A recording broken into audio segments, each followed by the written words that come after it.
Okay, Jay, nandito na tayo sa Barangay Road, ano? So, take note, not more than 30 km per hour ang ating speed dito. Hindi ito katulad ng ating pinanggalingan, ano? May encounter ka mga lubak or minsan may mga nakaparada sa lane natin. May nakaparada, huwag kang didikit dun sa nakapark. Stay on your lane. At pag naglipat ng linya, halimbawa may nakaharang sa unahan natin nakaparada, pag naglipat ka ng linya, di baling hindi ka makapag-signal, importante nakatingin ka muna bago ka maglipat, ano?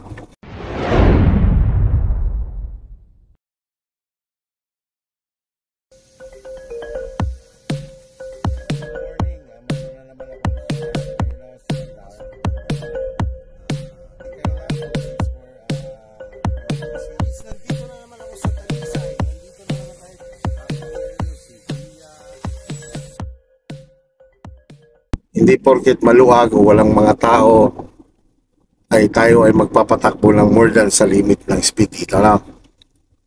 Yan pa rin, kahit pa maluwag or walang tao, walang sagabal, stay ka pa rin sa speed limit dito. Gusto mo lumagpas, hayaan mo lang sila, basta stay on your lane ka lang. Okay, more on nalalay, walang gas yan, tingnan mo lang bawat gilid mo at yun, lalo na yung nasa right at malalim, no? Yan, more on nalalay lang, pag bumibilis, alalahin mo ng brake. Yan,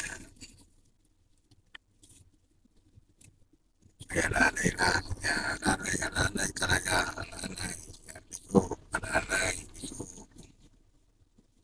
Tapos yan, blind corner yan, so kailangan matanaw mo muna, no?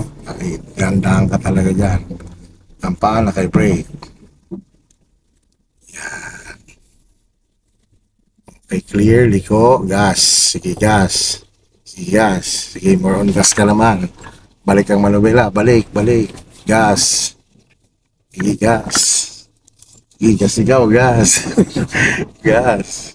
Kasi pag-ahon gas, at kapag tumigil ang tricycle, pinabibigyan ka. Control. Okay, ulit sa drive. Yan. Okay, nasalay pa na ulit tayo. San Lucas.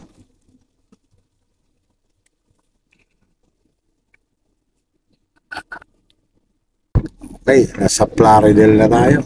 Palabas na tayo ng Plaridel. Ganyan lang naman ang mag-drive sa Barangay Road, eh. Maging maingat sa bilis.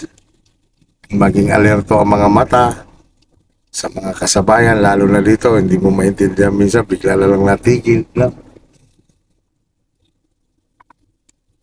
Maging mapagbigay lang, huwag mainit, yan. Huwag magpa-apekto sa mga bumubusina sa likod, pakiramdaman, give and take.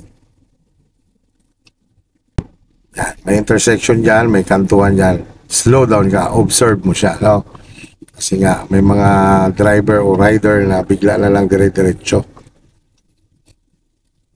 Okay, clear. Go straight. Go straight. Clear naman. Okay, so yun. Yun ang ating activities for today. Sa Friday, pagbalik mo ay parking naman tayo. Jano? Pero nakikita ko na mabilis mo rin kukuha ng parking. At the same time, syempre, evaluation na gagawin sa LTO. Yun, thank you for today. The very smooth activities for today. Ikaw, Jay, anong masasabi mo sa araw na to? Saya. Masaya. Smooth lang, ganyan lang naman ang nagtuturuan. Pagka ganyan, Jay, malayo dapat ang distansya mo. Huwag kang titigil ng malikit sa kanya. Dito pa lang yan. Yan. Para may enough space. Antay mo muna, huwag mo siyang sugurin muna. Antay mo makaposisyon siya ng tama. Okay. Pagka ganyan, clear, go. Ganyan ang driver, maging mapagbigay. Kami po ay pabalik na ng school. Kami po ay natapos ng aming 4 hours na activities sa driving lesson ni EJ. Day 1. So, every Friday lang pala siya pwede. Next Friday ulit. See you again, AJ, next Friday. Thank you again and ingat ka, no?